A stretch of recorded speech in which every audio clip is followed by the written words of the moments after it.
This is Outsourcing Talk. Welcome back to the show. Hello everyone, I'm Lynn and this is Tracy from Edible Software. We will tell you exciting story of IT company through our podcast series. Today's story is about corporate culture, building a culture of corporate.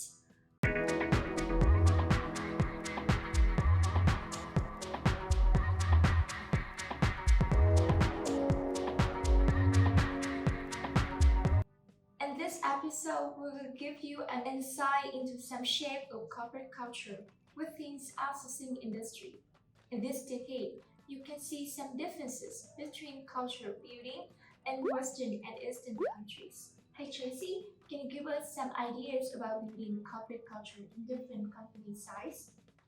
Well, to be honest, I have some experiences working in both startup and SMEs, and I saw so many differences. At startup, they usually care much about profits and finding more customers.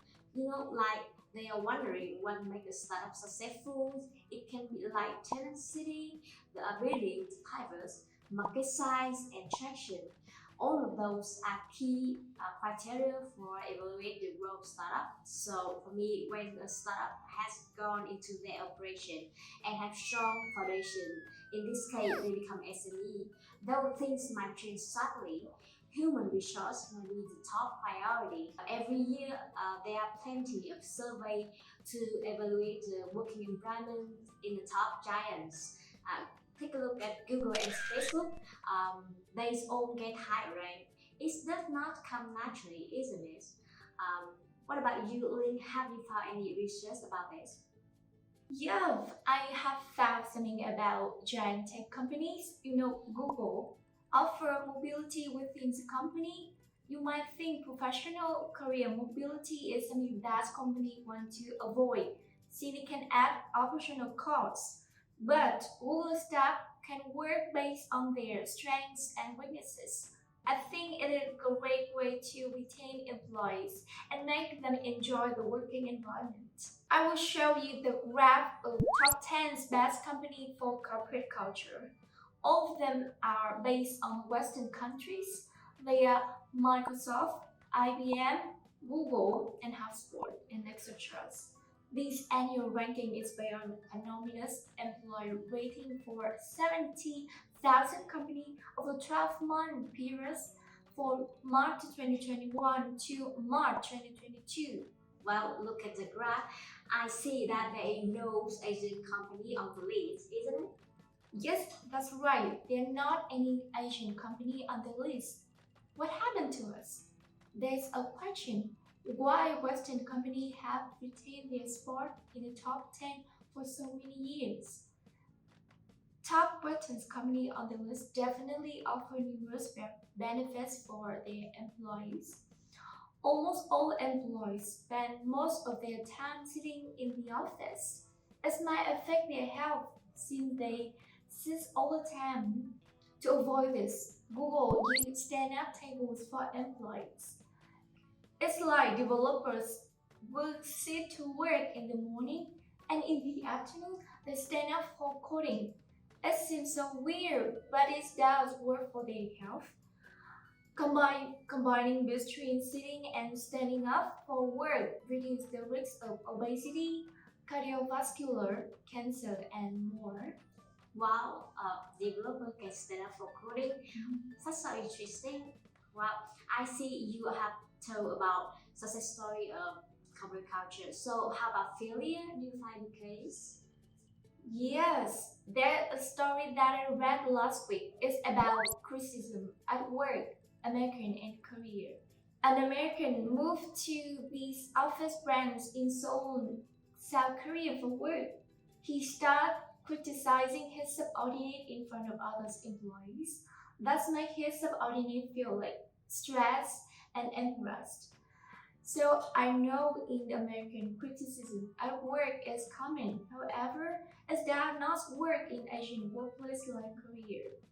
In this case, it will affect emotion and feelings of his coordinates.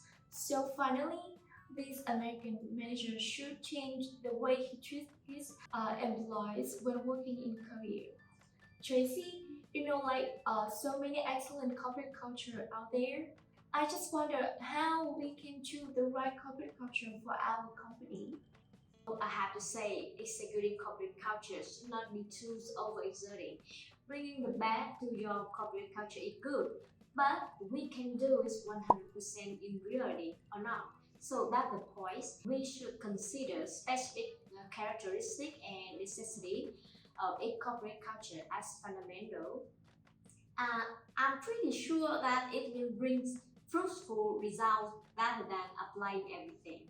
That corporate culture etiquette can be successful in a specific company. However, when applying into another company, it's failed.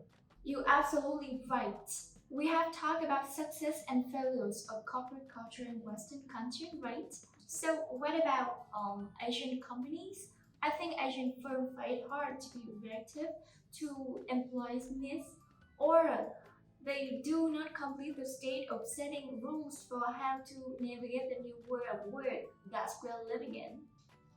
For me, I partially agree with you. I did some business culture in China. You have to get things done quickly in Western country, meeting tight deadlines and more. In China, things will be more flexible and slow pace with a focus on patience. They speak a culture so-called one C.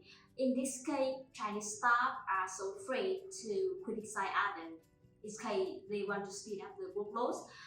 See, they are scared to harm the relationship between colleagues.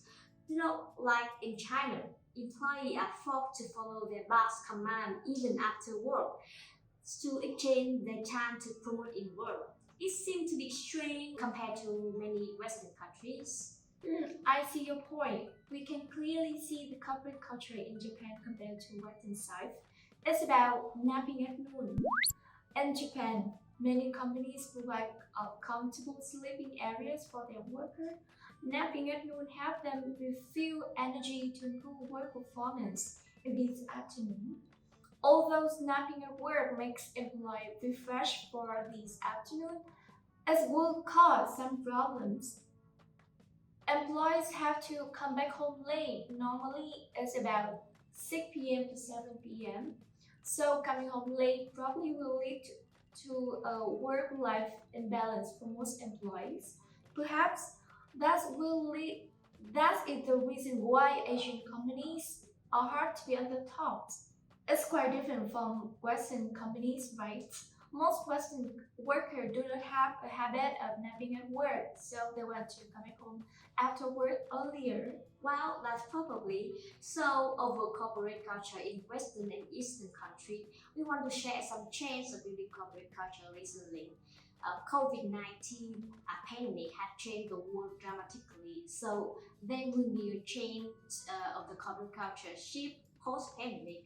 When COVID-19 followed into semi-isolation, many found benefits of work from home.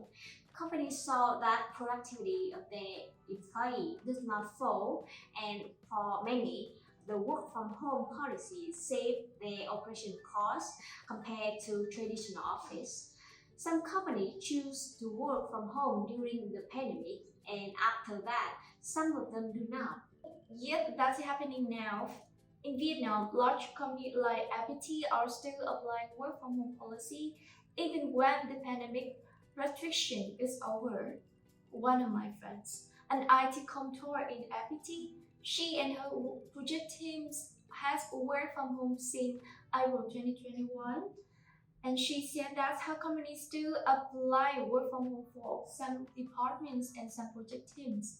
She felt like I'm okay when working remotely and I'm still productive and sometimes even more productive than working on site.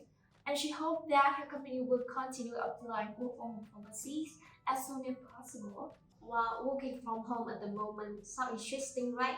However, I did see a case when a tech giant does not agree for their employee to work from home, even in the COVID-19 pandemic.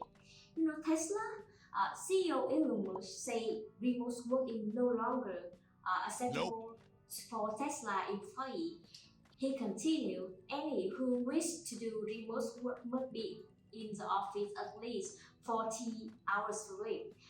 She also said like coming to the office or quitting. I think everything would have pros and cons, and work from home is not an exception.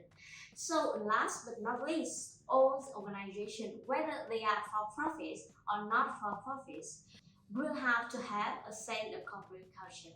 For us, building corporate culture is not an easy task, but we can't apply one model to all. A company should build a long-term strategy to build a strong corporate culture. So this is Ling and Tracy from Idaho Software. Let us hear your stories and comments about implementing corporate culture. Thank you for listening. Bye.